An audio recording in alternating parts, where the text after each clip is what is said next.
นายศรีหศักดิ์พวงเกตแก้วรัฐมนตรีว่าการกระทรวงการต่างประเทศได้กล่าวถ้อยแถลงของไทยในช่วงของการประชุมระดับสูงของการประชุมคณะมนตรีสิทธิมนุษยชนแห่งสหประชาชาติสมัยที่ 61 ณ สำนักงานใหญ่สหประชาชาตินครเจนีวาเมื่อวันที่ 24 กุมภาพันธ์ 2569โดยได้กล่าวตอบโต้รองนายกรัฐมนตรีและรัฐมนตรีว่าการกระทรวงการต่างประเทศของกัมพูชาที่กล่าวพาดพิงประเทศไทยในสถานการณ์ข้อพิพาทบริเวณชายแดนระหว่างไทยกับกัมพูชาในการกล่าวถ้อยแถลงของที่ประชุมระดับสูงในวันเดียวกันว่า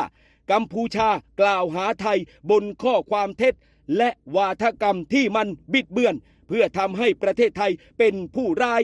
โดยต้นเหตุของความขัดแย้งระหว่างไทยกับกัมพูชานั้นเกิดจากการละเมิดและการยั่วยุซ้ำแล้วซ้ำเล่ารวมทั้งการแทรกแซงทางการเมืองภายในของไทยโดยฝ่ายกัมพูชานี่แหละครับก็ส่งผลให้เกิดความตึงเครียดจนนำไปสู่การโจมตีอย่างไม่เลือกเป้าหมายและมีพลเรือนต้องเสียชีวิตกันด้วยซึ่งก็เป็นโศกนาฏกรรมทางความสัมพันธ์ระหว่างประเทศเพื่อนบ้านทั้งสองประเทศแหละครับทั้งนี้ทั้งนั้นตั้งแต่อดีตที่ผ่านมาประเทศไทยเองมีแต่ความปรารถนาดีให้กับกัมพูชาโดยให้สถานที่พักพิงแก่ผู้ที่หลบหนีจากความขัดแย้งภายในประเทศกัมพูชาแล้วก็ให้ความช่วยเหลือด้านมนุษยธรรมกันด้วยรวมไปถึงร่วมฟื้นฟูประเทศกัมพูชาภายหลังจากสงครามกลางเมืองในกัมพูชานั่นแหละครับประเทศไทยเองไม่เคยมีเจตนาที่จะเผชิญหน้ากับกัมพูชาเพราะเข้าใจดีแล้วครับว่าสันติภาพของไทยนั้นไม่สามารถแยกออกจาก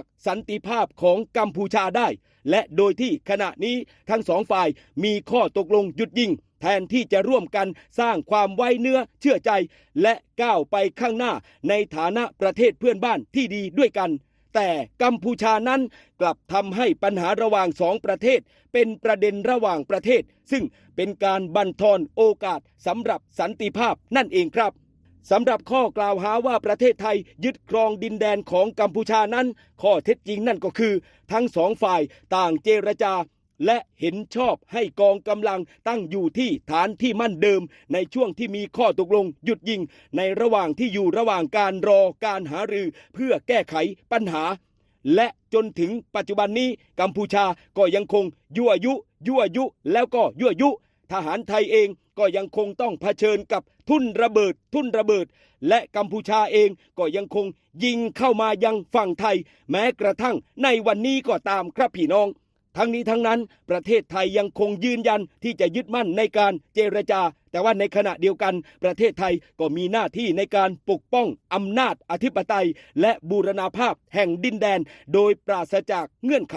ดังนั้นแล้วจึงขอตั้งคำถามกับฝ่ายกัมพูชาว่าประสงค์ที่จะเลือกเส้นทางแห่งสันติภาพหรือเส้นทางแห่งความตึงเครียดและความขัดแย้งให้มันดำรงอย่างนี้ต่อไปหรือเปล่าหรือไม่อย่างไรครับพี่น้อง